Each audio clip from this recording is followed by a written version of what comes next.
It's the Full Court Press with Eric Frandsen and Jason Walker. Welcome back to the to the show that we're doing right now. Following the local teams, breaking down the biggest games with in-depth analysis and team interviews. There's going to be much higher expectations, sense of awareness of what we bring to the table. Join the show by calling into 435-752-1069 or text 435-339-0321. It's the Full Court Press. Sproles, answer. Yes! Caught! Touchdown! They did it!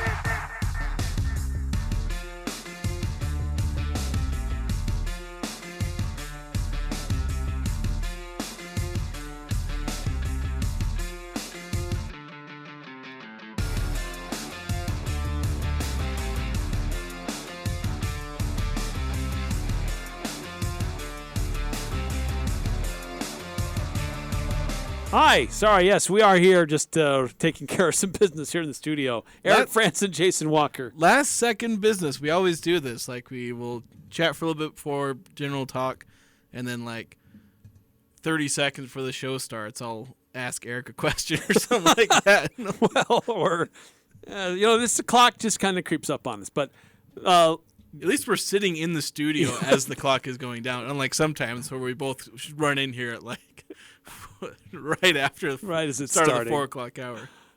No lack of big stories today, and at least in national media. We'll try to get to some local stories as well. But as you heard at the top of the hour, I mean, they were trying to cram as much in as they could, too. Lionel Messi coming to the United States, participated in Major League Soccer, arguably the biggest player in soccer in the world today. Yeah, at least one of two. Yes. Chris Paul getting waived from the Phoenix Suns. Big story there. Number of games and sporting events affected by smoke in New York. Have you seen some of the pictures of New York City? Yeah, I saw Dune was trending on Twitter. Yes. I clicked on it. I was thinking, I saw that yesterday, but then I saw Dune trending today. I was like, oh, what? Isn't Dune Part 2 coming out soon or already came out? So I was like, oh, it must be about that. Yeah. So I clicked on it. I was like, oh, pictures of that. I was thinking of Blade Runner. The well, more it's like recent back in Blade Runner. 2020 when California was having that and it was red. Yeah. That was those pictures can be weird. And you always wonder, is that a camera effect or is that actually what it looks like? Because that's freaky. I've been in gray, toned down, foggy, but when the fog is a color in the rainbow, you have a problem. Yeah. And it was not fog. It was haze. It was smoke. And I know that we've had that problem around here before when we get these wildfires. And we had it earlier this year, smoke coming down into Utah out of Canada, different area where they had some wildfires. But, yeah, not fun to be in the middle of that and try to play sports. It's not a good combination. But a lot of different topics to get through today. Mountain West Conference held some meetings apparently this past week. And they issued a statement about what they discussed, but not a lot of detail there, but we'll pass it along. Utah State men's basketball makes an announcement for their coaching staff. So no real shortage of topics. And, of course, NBA Finals Game 3 tonight in Miami as the series shifts to South Beach. Yeah. It's a busy news day when, the sixth thing we mentioned was Game 3 of the NBA Finals. So the buffet table is set, and so whatever you want to sample or feast upon, we'll try to cram as much in as we can. But if you want to weigh in on any of the topics, feel free. The Full Court Press text line is 435-339-0321. If you want to chime in, love to hear from you. 8264, thanks for giving a little bit more explanation as to the text that was sent in yesterday afternoon. We'll have to get in touch and see if we can work something out. But if you want to chime in, we'd always love to hear from you on a variety of different topics.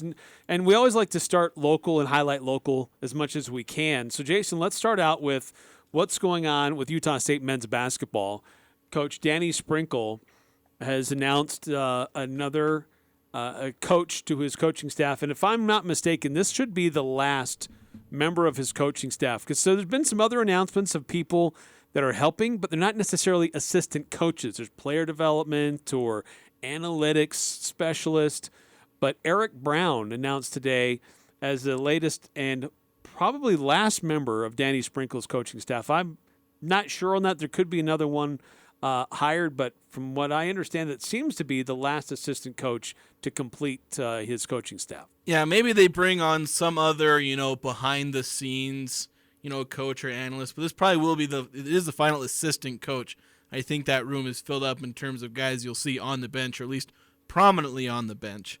And yeah, he's a guy with a lot of experience. Seems to be a pretty solid hire. He was with New Mexico last few years, so he's obviously been around the Mountain West. He was with UNLV before, or actually a couple of stops prior to New Mexico. He was at UNLV, so he's certainly spent a lot of time around college, a lot of different teams, a lot of experience.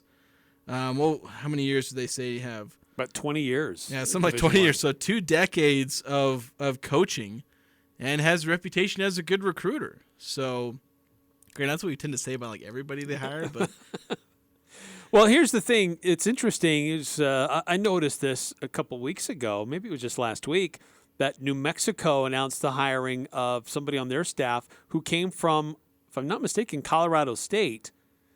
And so now Utah State gets an assistant from New Mexico. So we're seeing some assistant coaches who have been at other stops within the Mountain West Conference, which is really interesting because you're going to be, especially for Danny Sprinkle, to have somebody on his staff who is very familiar with the landscape of the Mountain West, not just in coaching styles, player styles, but also the recruiting footprint as well. I think that's really important that he has somebody on his staff that has really pretty good handle on what's going on in the Mountain West Conference over the last several years.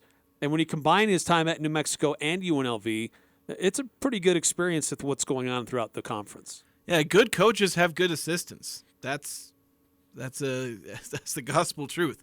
And especially, as you said, having a guy that can help Danny Sprinkle, integrate into the Mountain West as far as culture, play style, intensity, knowing the teams, knowing, the opposing environments, things like that. That's all the help you can get, especially since he doesn't have that with the players. A lot of times the players can kind of help with that. His players aren't helping at all. There's 2 guys that are still on the team, or I guess 3 guys, and I think they played a combined total of 12 minutes. Yeah, you're not getting that much from them. So they know what it's like to sit on the bench at all these different be a spectator. Places. Yeah, but obviously Brown going to bring that Mountain West perspective. Technically still from the bench, but as a coach. Yes. But he also spent time at some pretty notable programs, spent a season at Arizona State. He spent time at Iowa State, spent 4 seasons at USC. So he's been involved with some high-level basketball. He's also been involved with some programs at other places like Long Beach State. Long Beach State's had a good track record of success. Spent a lot of time there, about 9 seasons. But he was also at CSUN, so that's at Northridge, Cal State Northridge. So, so he's been around. He was with Sprinkle at Cal State Northridge early on in his coaching career. Yeah, that was one thing I was reading, is that it's a reuniting after 22, 23 years, that basically 2000, 2001 stretch. Sprinkle being a grad assistant there, and then Brown being an assistant. And now they're back, except the power dynamic is kind of reversed. Instead of being over, he's working under him, I guess. So this is an interesting hire. When he was at UNLV, he's touted as bringing in some pretty highly touted players. Part of the issue with UNLV has always been that they tend to get high-level recruits, but they don't ever seem to produce much in the wins column. And that's not so much on the recruiting, a fault of recruiting, as much as it is a head coach not understanding how to use his talent. So he has been involved with some quality players coming to programs, the high level, at least, recruiting stars, players who have potential. So we'll see, obviously, how that translates when he gets to Logan with Danny Sprinkle and the rest of that staff, and in molding them into successful players. Yeah, maybe he recruited them, and maybe the rest of the coaches in charge of development struggled a bit, or maybe one of his weaknesses is development. I don't know. Or maybe just didn't work out. I know one of his recruits they point out prominently was Brandon McCoy. He was pretty good. for the 1 year as UNLV. So, but the thing is, if you got a good recruiter, bring in highly touted recruits. Not all of them pan out, but the more big recruits you land, like it's like getting a pitch right over the plate. Sometimes you're gonna miss, but the more pitches over the plate you get, the more home runs you're gonna hit. So there's my baseball analogy tied to basketball recruiting. Well, yeah, talent helps you win games. Yeah. So it's just going to make your life a lot easier. He's married. He's got 4 kids, and he'll be part of Danny Sprinkle's coaching staff that was announced formally today. But spent time as a high school coach, actually, is where he got his start in coaching. So that's what's interesting. I wonder, how many high school coaches, when I was a kid, I used to think you start at high school, then you go to college and college to pro, but I've, since learned that's not really the case. It's just they all kind of have their own pool of, people who become coaches. Like players at college, they then just become college assistants and then work their way up.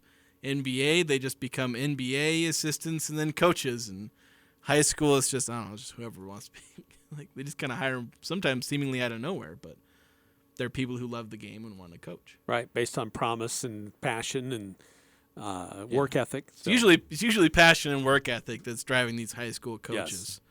Yes. And obviously they put a lot into it and don't always get a lot out of it in terms of at least financial reward. That's true. So we welcome Eric Brown to the as an assistant coach to the Utah State men's basketball program as Aggies are getting themselves ready with a totally new look with coaches and players for this upcoming season.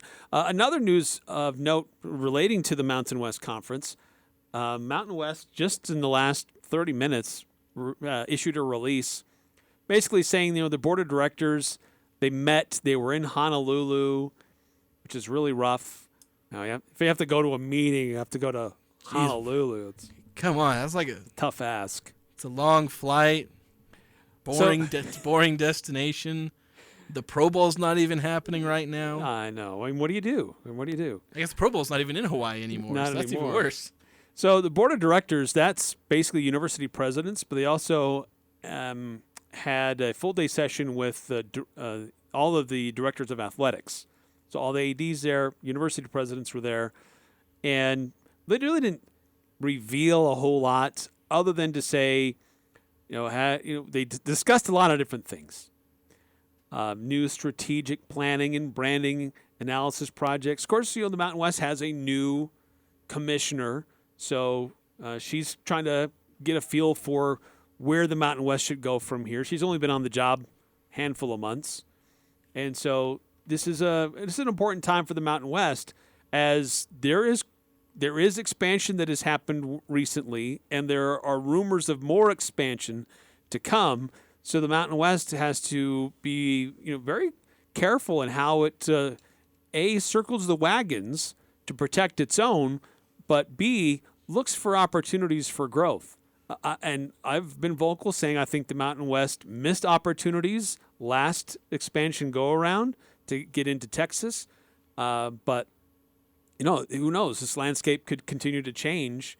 Pac-12 is still in flux. Big 12 looks like they're still talking about adding more teams, being a truly coast-to-coast national conference.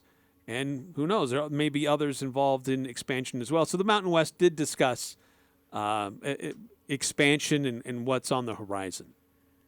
Yeah, hopefully this was actually a productive meeting and not a meeting that could have been an email. But, they spent a bunch of money in private jets to go fly to Hawaii just so they could all meet the new commissioner. Hopefully there is something productive coming out of this. Hopefully they are seriously considering expansion, because that's the only way that the Mountain West is going to survive this latest round of expansion, is they have to be aggressive. If they manage to just keep everyone, then that would be considered a win. But I don't think that sitting on your butt and hoping that everything turns out all right, that the Pac-12 collapses and so you don't end up getting poached. You don't have teams getting poached by the Pac-12 or even the Big 12, and just you don't want to just hope that that's what happens. You want to go out there and be proactive. Give some of these teams a reason to stick around.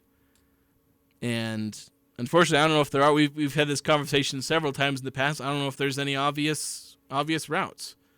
Maybe find a team in Texas. Pray that Gonzaga is okay with joining you.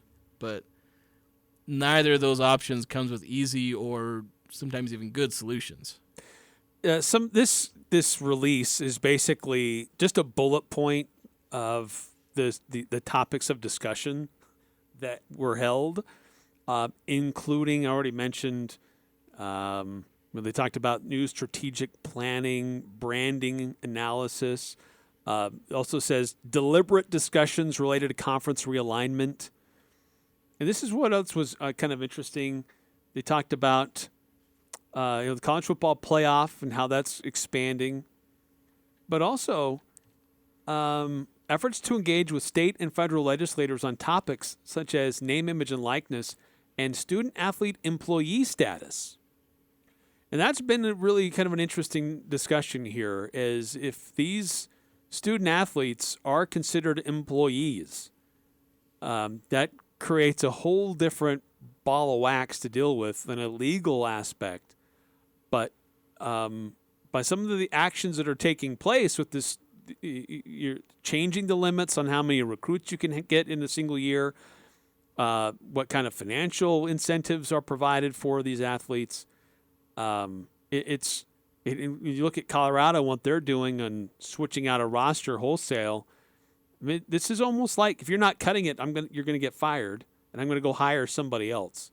So there's a lot that's creeping into, are they really employees and are they being treated as such? And I think, honestly, and I hadn't really thought of this really until just now when you're reading that, because I think maybe a solution, because we talk about, how NIL is, in the Wild West and how, and all that, and players leaving at the drop of a hat, having these student athletes just be employees could be a bit of a solution to that. Because you look at, professional leagues, they have, a lot of player movement, but it's pretty controlled. Players can't just leave on the drop of a hat, and teams, they can cut players to the drop of a hat, but there's a punishment for doing so, unless they're becoming a free agent. Of course, if you're a free agent, then the player can choose to leave. So, at that point, it's just what's going on. Looking in the background, the weather's kind of nuts. And I think I left a window down in my car. Oh, you should probably run out and do that. I can carry the do that during the break. Thankfully, we're coming up on it fast. But yeah, it may be having the student athletes be employees. Of course, that comes with a whole bunch of things that universities don't want to do, like workman's comp and a bunch of other things. Well, then you get into collective bargaining, unionizing. It's like you say that there's the side of maybe controlling player movement, but there is an entire negative side, which is why we're in this mess to begin with. Because in the 20th century, they invented student athlete, the term, so they wouldn't have to do all this stuff and deal with the players' associations and unions and yada yada yada. A couple of the things on the topic of what they discussed. They discussed enhanced administrative and officiating model for the Mountain West's football enterprise, which is an interesting term to use. This whole press Football release enterprise. Is filled with $10 words. Continued analysis of the evolving data rights and sports wagering ecosystem, and various annual reports. Yeah, this reads like somebody went through, looked at every word, and went through the thesaurus. Here's the last line is something that's really frustrating to me, because I have asked on multiple occasions for detail on this, and they continue to not give it. The latter revealed a very healthy financial outlook for the conference, resulting in record revenue distribution to the member institutions. I have reached out to the Mountain West Conference on multiple occasions asking for what are those revenue distributions? What does the Mountain West get from the NCAA? What does the Mountain West get from the bowl distribution payouts? And, that's revealed at another time, and that will be revealed at this date, and this will, when our report comes out, whatever. And I never see the report, and they never reply and give me a straight answer, which is really frustrating. They don't necessarily have to do that, do they? Like, obviously, it'd be nice if they did. Every Power 5 conference issues their own report. And we had a $30 million distribution to every member institution in our conference. It's because they get to brag about how much money they give. With Mountain West, maybe they're talking about this with the LA Bowl payout. They haven't announced. Maybe they're embarrassed by how small it is. You have tens of dollars to every member institution. Tens of dollars. I mean, we can find out. We could probably find out what Utah State's, what they got from the Mountain West, but that only is a tiny sliver, a tiny piece of the puzzle. Because Utah State obviously has to disclose that kind of stuff in their books, if you can dig it out of their financial records. But 9315 texting in, all the stuff for the Mountain West sounds like a bunch of words you're here at 9 and a pretty it'd be part of the country and all smoke. I'm sorry, I don't really understand what you're saying there, 9315. Basically, he's saying that is a pretty uppity part of the country. I think that's what text-to-speech converted uppity into. Ah, okay. I understood maybe the first few lines, and then I got lost. Basically, my take is how whenever I read these press releases, I make fun of the way they write these press releases because it's a bunch of flowery corporate language. I mean, it reads like I'm dialogue just regarding maximum of the Mountain West position in the new college football playoff structure and participation in efforts to engage and yada, yada, yada. It's like, holy cow. Learn to speak like an adult. I know. Here are all the bullet items of all of our agendas, all the meetings that we're going to have. Just take the title of the meeting and then just take all the titles and work them into release. This is what we discussed. Whatever the meetings were, we don't know the details. We don't know how it was engaged or what was really discussed, but these are the meetings that we had. Yeah, which it's nice that they did. I mean, they didn't have to do this, but they're trying to, show that they're doing something, which maybe they are, maybe they aren't. And that's the end all be all of this conversation is they said they talked about it. Now walk the walk. You talk the talk, walk the walk. Yes. Very true. All right, I got to go save my car. More like the inside of your car. Yes. We're going to take a time out here in the Full Court Press. When we come back, it's another interesting development about athletes. There's a league that's being proposed for, quote-unquote, premier high school football players to be played in the spring. How do you feel about that? And we'll also get into the NBA Finals, Game 3, previewing Denver at Miami as the series shifts to Florida. We'll discuss coming up on the Full Court Press. For more than a century, couples have shopped at S.C. Needham Jewelers. Known for a large selection of beautiful diamonds, we now have both natural and lab-grown diamonds. You're sure to find a diamond engagement ring that will fit your budget. The possibilities today are endless as you select the perfect ring. Show her you'll cherish her forever with a diamond, either natural or lab-grown, from the store where Utah gets engaged. S.C. Needham Jewelers, middle of the block, at the sign of the clock.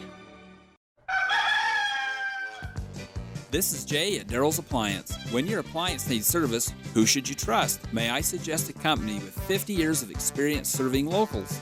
A company with factory-trained technicians with over 100 years of combined experience? A company that stocks thousands of parts to service your appliance? That's Daryl's Appliance. When you need your appliance repaired right, quickly, think Daryl's west on Airport Road, open until 6 p.m. on weekdays, 5 on Saturday. And now, the Dan Patrick Show. Dan Patrick. Milwaukee Bucks fired Mike Budenholzer, and this is a couple of years after winning the championship. And this has happened. Frank Vogel with the Lakers, Nick Nurse with Toronto, Budenholzer now. You win the chip, and then you get fired a couple of years later? Yeah, this is a heartless business. The Dan Patrick Show. Dan and the Danettes and you. Weekday mornings from 7 to 10 on Sports Talk Radio, 106.9 FM, 1390 AM. The Fan. When a tiny drop causes a ripple and becomes a wave, it travels through all corners of the planet, sustains all forms of life, and provides streams of wonder, rivers of adventure, and oceans of discovery. One drop connects us all. Reserve your visit now to Loveland Living Planet Aquarium a nonprofit organization.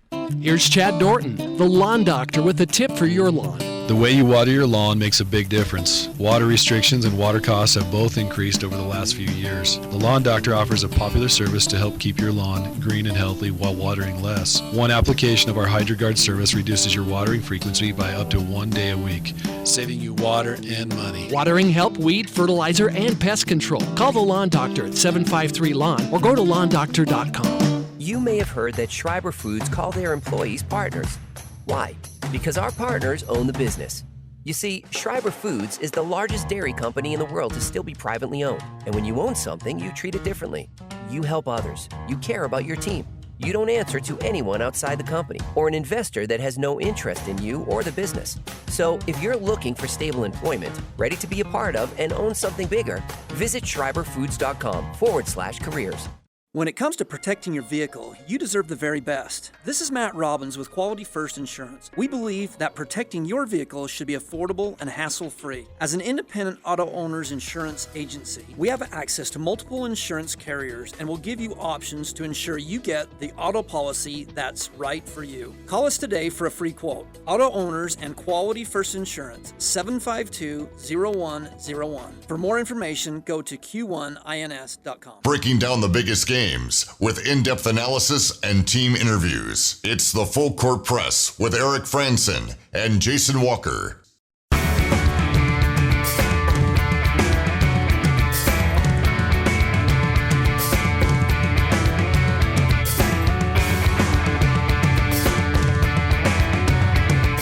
Well, good news. The seats are not too bad. Not too bad. Just the angle of the wind and it came through. Thankfully, it didn't go right through the window that was all the way down. Oh, you had a window all the way down? Cause I've had a window cracked before, and it got me in a bit of trouble. But the thing is, I usually leave my windows all the way up, and I was telling you, during the break, like, I might catch on fire in the middle of summer when I get into my car, but at least I never get caught with wet seats. Yeah, we have these afternoon thunderstorms which develop and roll through. And I really hope they continue. I really like it, especially because where I'm at right now, we don't have any AC, so I just need it to stay as cool as possible. Ooh, yes. And being able to just leave my windows open at night, and it almost gets too cold in the middle of the night, but that's an easy problem to deal with. Yeah, well, I went to lunch this afternoon, or earlier in the day. It was nice, had the windows down because it was kind of warm outside, and didn't think anything of it. And then the clouds develop after I'm already here. And gotta check the weather. Rolls through. I know. It's my own fault. So, interesting story today. There's somebody that used to be the president of the United States Football League, the USFL. Like, was he involved in the modern iteration or like the old one? Former president of the latest version of it. So he is launching a spring football league for high school players. So he's going to call it the Prep Super League, and it'll start next year, have a 6-week season. It says it'll use NCAA playing rules. It'll operate independent of high school state athletic associations, so players can profit off of their name, image, and likeness without any restrictions. And it'll go from mid-April to late May. Teams will be in Atlanta, Cleveland, Dallas, Houston, New Jersey, New Orleans, Los Angeles, Miami, Phoenix, San Diego, San Francisco, and Tampa, Florida. So he says it could supplement these recruiting camps and 7-on-7 programs, where those are, primary recruiting showcases. But he wants to have a league. So how do you feel about another prep super league that takes place in the spring?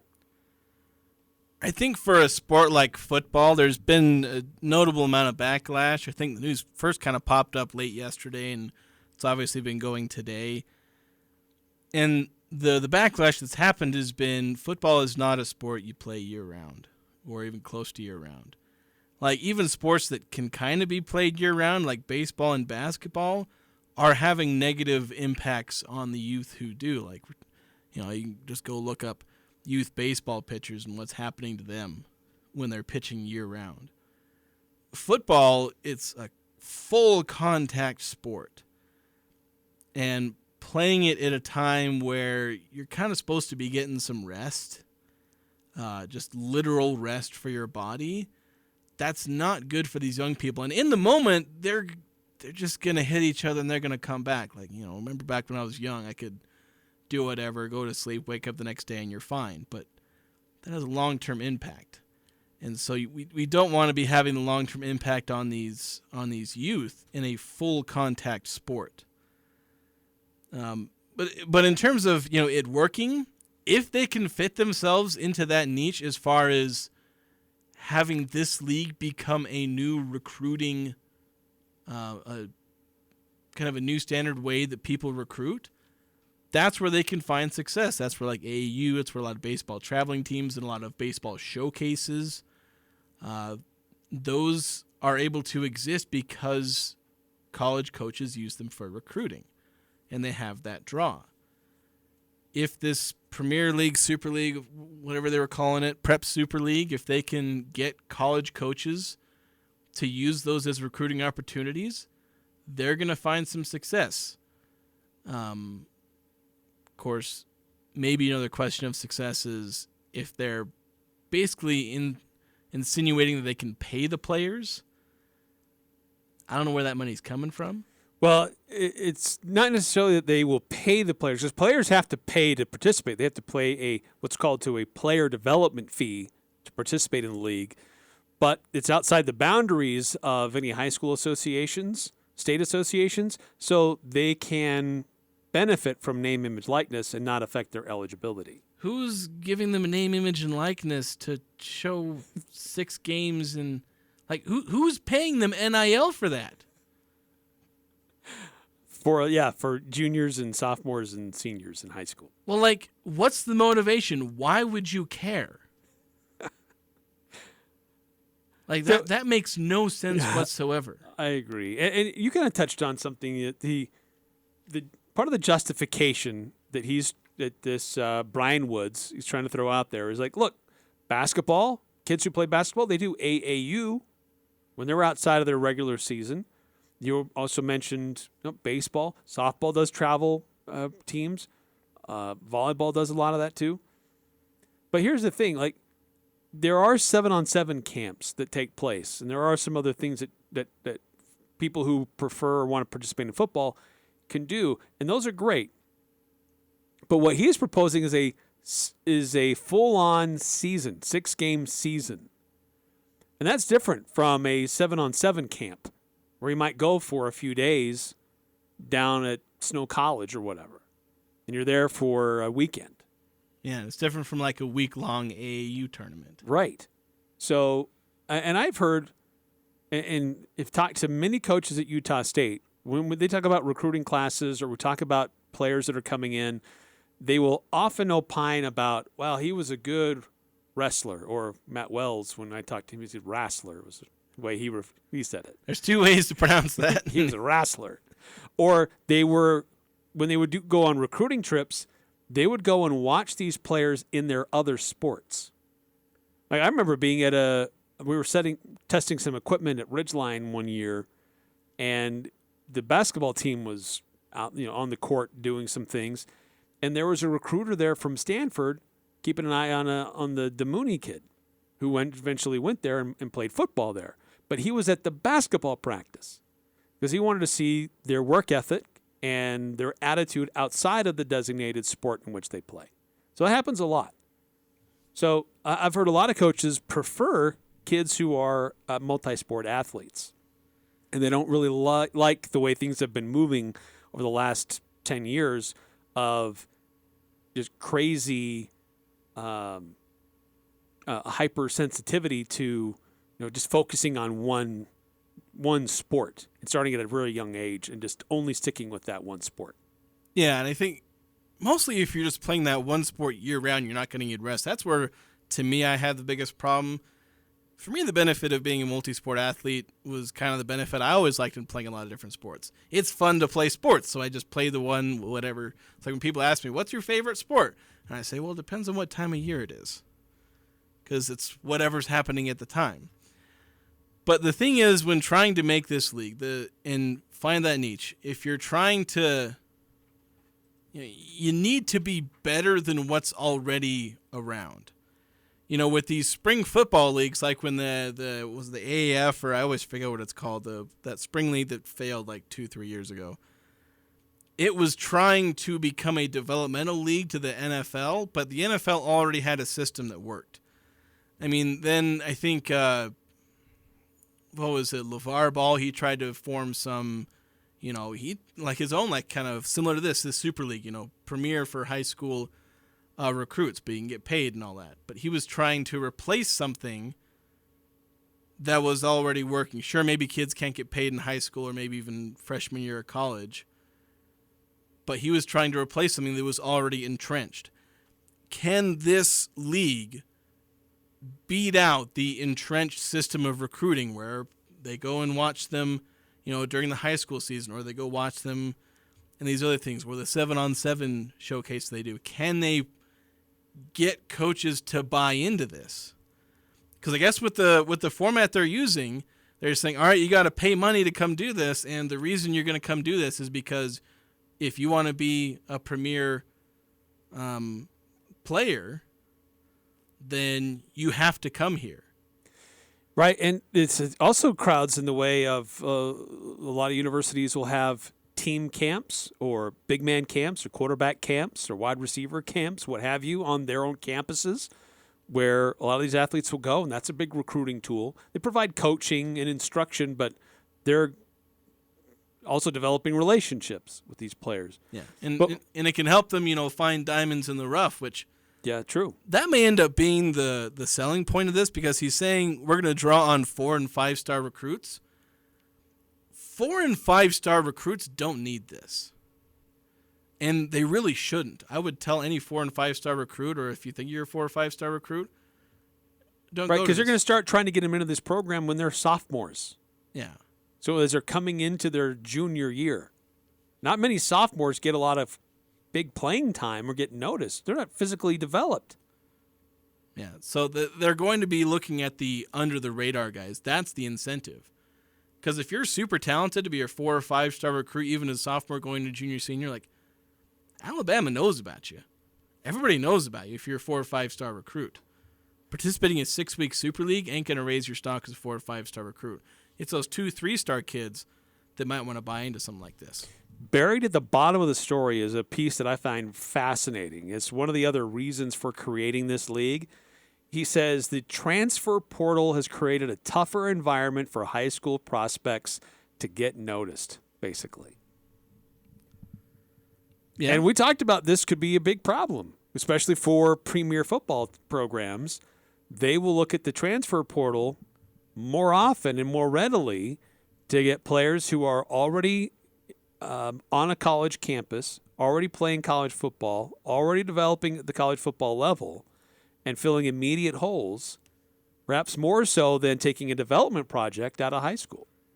Yeah, and we've seen that issue compounded with, the whole COVID year thing, where there were a lot of high school recruits that got overlooked because, one, there were guys in the transfer portal, and two, the guys were sticking around an extra year or two.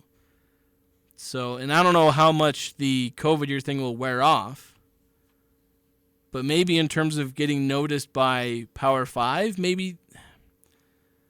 But again, that's still more for 2- and 3-star recruits. If you're a 4- or 5-star recruit, every P5 school in the country will sign you up. All right, they'll already have the film on you. Yeah. They'll already be chasing down your coach, your assistant coaches. Yeah, it's why these spring leagues as a come here and get into the NFL don't work, because if you're talented enough, they will find you. I mean, they found, where was Trey Lance out of? I think Carson Wentz was also a FCS guy. Like, they're FCS guys. They're talented enough. They get noticed by the NFL, which has 32 teams and 53-man rosters. So if you're talented enough, they'll notice you. So, again, this is mostly the under-the-radar type thing. 2603 texting in, I think a high school Premier League in the spring is not good. Kids need a break. Yeah, they do. And, again, it's especially because you try and draw the parallel. You're saying, oh, well, basketball and baseball and soccer and, like, literally every sport. But guess what literally every sport doesn't do? run into each other at full speed. Well, we had the Green Canyon lacrosse in here earlier this week, and one of them was somebody who plays football in the fall, and playing lacrosse in the spring is a good way to cross train and stay active. And but yes, you're with boys lacrosse, you are bumping into each other and hitting each other with the stick, but it's not the same level running high speed right into each other. Yeah, that's just more of football. That's just more of a stinging hit because you're smacking each other with sticks. Yes, it's not the same degree. 9310 texting in. I don't see this high school league making a dent in college playing time. It can be hard to know what a freshman will be, but most coaching staffs know the likely future of a sophomore. It's a meritocracy.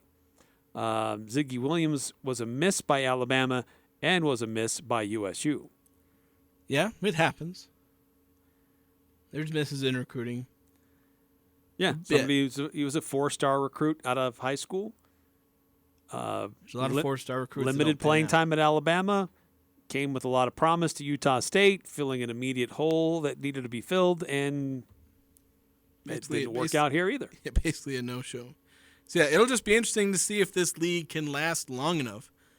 Can it bolster itself long enough to fulfill this promise of being the new recruiting hub for top prospects? I don't think it can do that for top prospects, but if it can become a showcase for these under-the-radar guys, to be honest, it might end up helping, programs like Utah State more.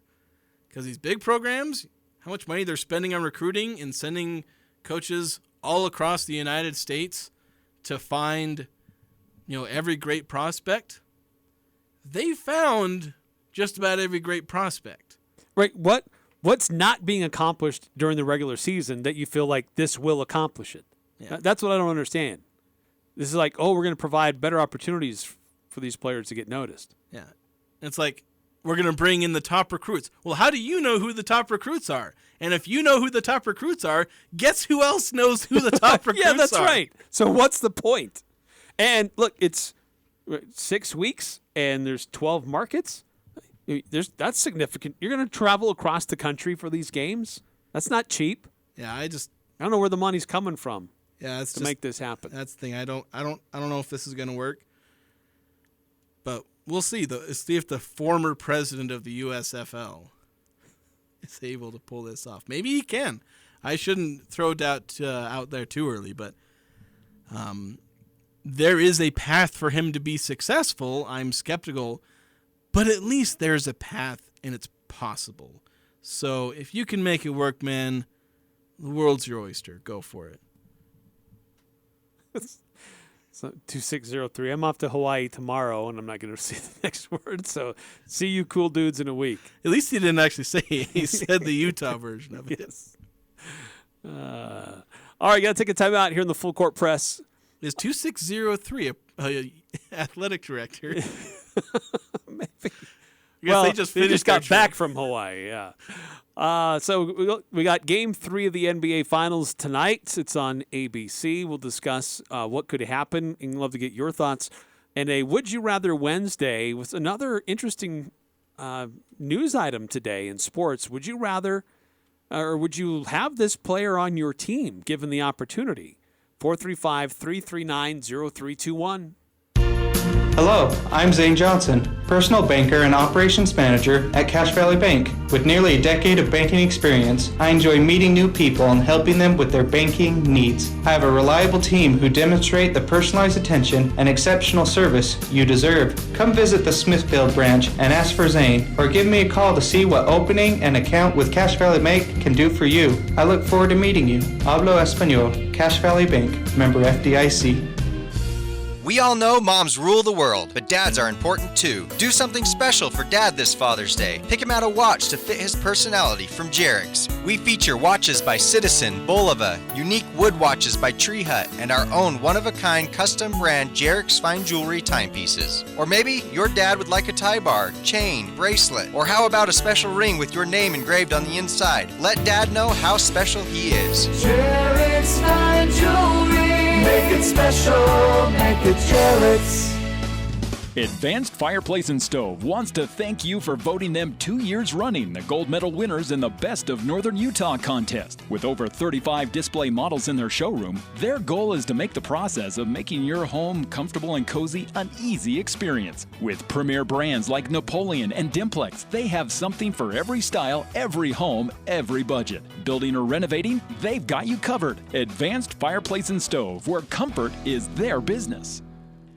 Elements has delicious lunch specials. Soup, salad, and bread for just $10 is tasty and quick. Elements lunch menu is full of scrumptious items. Wood-fired pizzas are an excellent choice that include barbecued chicken and the bee's knees. The fresh battered halibut fish and chips with seasoned fries is always a hit. And don't forget the fan favorite, Chipotle fried chicken sandwich. Thursdays, enjoy Elements house-made smoked brisket, casual or professional. Open Monday through Thursday, 11:30 to 8 p.m. and Friday and Saturday, 11:30 to 9. Visit theelementsrestaurant.com for reservations. No matter what the conditions, DD Auto and Salvage can get your vehicle up and off your property. Now is the time to plan to make extra cash by calling DD Auto and Salvage and moving that old vehicle. Let them pay you for that junk vehicle. DD Auto and Salvage makes it so easy to get rid of your junker vehicles, paying you the most money possible.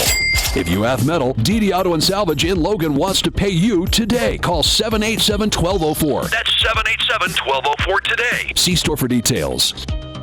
Northern Utah and Southern Idaho's home for sports. It's the Full Court Press on Sports Talk Radio, 106.9 FM, 1390 AM. The Fan.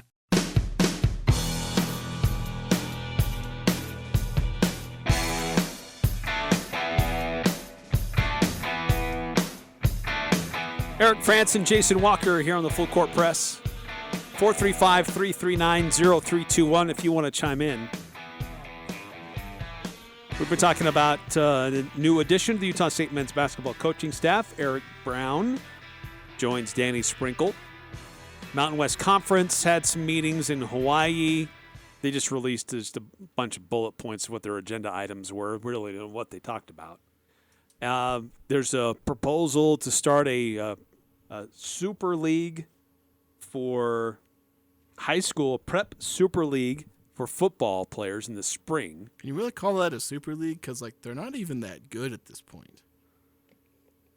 I guess, if you're in these 12 different markets, you're in a city, you can draw from a lot of high schools in the area to make up your team. You're not necessarily bound to a more finite geographical area like a high school is. How much of a crowd do you attract? I feel like Texas and just the South in general is the one area where you're going to draw consistent fans. But put one in Salt Lake, which they're not, but put one in Salt Lake. How many people actually go to that? Yeah, it's got 2 locations in Texas, but it's in Atlanta, it's in Cleveland. Yeah, Atlanta, Texas. Is there any other locations in the South? New Orleans, Miami. Those couple locations in California. Yeah, those can draw. And in California, they've got some good high school, but it's just, I don't know. We'll see if it works. They got to be able to make money, otherwise it ain't going to work. Speaking of Florida, Miami hosting Denver tonight, Game 3, 6:30 on ABC. Denver favored by 3.5. Miami getting Game 2 on the road. And I saw something that Miami is they're 3-0 in Game 3s this playoff. And those Game 3s, I think most of the time have been blowouts. So maybe pick Miami? Wouldn't be surprised. Denver's got to spend less time arguing with refs and just focusing on basketball. That's traditionally been their downfall. And for a stretch of the game in Game 2, it was a critical stretch in which Miami came back from being down, seized control of the game, and never relented. So that's a big topic going into this one. And Nikola Jokic being more of a scorer in Game 2, less of a distributor and playmaker. What role does he play tonight? Yeah, he needs to be that all-around player. He's always going to be a dominant scorer, and he's going to be a go-to guy, him and Jamal Murray. Pick one or the other. But yeah, that distribution is a huge part, because that's a huge part of Denver's thing is that they play off of the fact that you have to stop Jokic. You're picking your poison. Stop Jokic or stop who he's passing to. You get one of those, you don't get both at the same time. They were able to just pick one. They just let Jokic score, but he wasn't efficient enough. And so they're able to get away with, picking one of those, and that's going to continue to be their strategy is limit him in one capacity and don't let him be both. Miami shot the ball just at a crazy clip in that fourth quarter. Can they sustain that? I mean, they have been better shooting the ball from beyond the arc in the postseason than they were in the regular season. So it isn't necessarily a rarity to see what they did, but it's not really that common for them to shoot as well as they did in that fourth quarter. At this point, we're working on, as far as the playoffs versus regular season, we're working on a 20, 21 game sample size. It's a trend at this point. It's not an anomaly.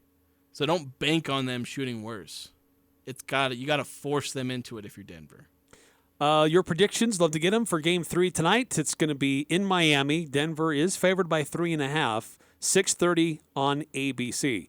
Going to take another time out here in the Full Court Press, a Would You Rather question and some news for Real Salt Lake. It's coming up next.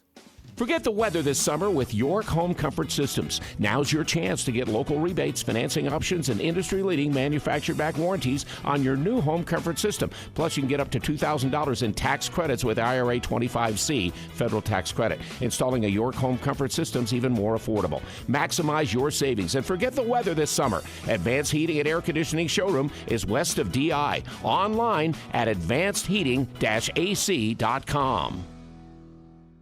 Cache Valley Ear, Nose, and Throat is locally owned and operated inside the beautiful new Three Peaks Medical Plaza in North Logan. Expect the most cutting-edge techniques, qualified doctors, and friendly staff to ensure the highest quality patient care. The ENT providers have extensive training to properly treat ear, nose, and throat conditions for adults and children. Cache Valley Ear, Nose, and Throat serves all of northern Utah and southern Idaho, accepting most insurance products including SelectMed. Go to CacheValleyENT.com for appointments and details. Cache Valley Ear, Nose, and Throat, located in North Logan and Providence.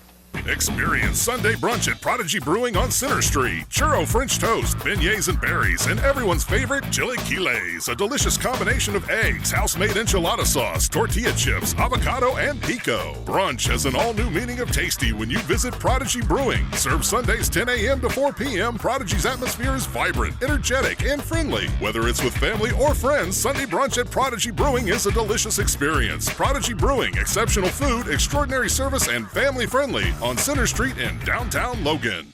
This is Ryan at My Mattress. Life is good. Life at My Mattress is good too. Why might I say that? Because today is a good day to slay a Goliath. The other day I went into a mattress store here in Logan that has 2,500 stores across the country. I'd say that's a Goliath. We were 20% less expensive on every bed that we both offer. We may not have 2,500 stores, but we are number one in Cache Valley. Better product and better prices. Isn't it time to sleep exceptionally? Only at My Mattress. The Full Court Press. Connect with us on Facebook, Twitter, and online at 1069thefan.com.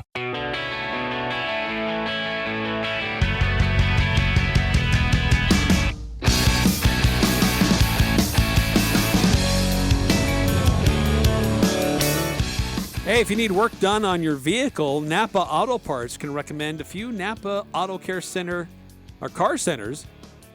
Try that again. Napa Auto Care Car Centers with ASE certified technicians. So if you need work done on your vehicle, get a recommendation from somebody who knows how vehicles work. So go check it out. Napa Auto Parts. There's 5 different locations between Preston and Providence. So some news today out of, looks like from Real Salt Lake, maybe adding to their roster. Yeah, there's I know, and definitely the biggest MLS news of the day. I don't think anything else notable happened in the MLS at all. Right. Nothing. But RSL with a record-setting signing. They actually set a new record earlier this year when they signed Andres Gomez, but they're setting a new record in terms of transfer fee, bringing in, I don't know if I know how to say this right, but Chicho Arango. Chicho's nickname is Christian Arango. But he currently plays he plays in the Mexican League.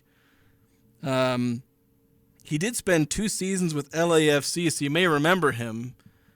This guy actually has 6 goals against RSL in his career. He did that in his 2 seasons at LAFC. Had 30 goals across 2 seasons.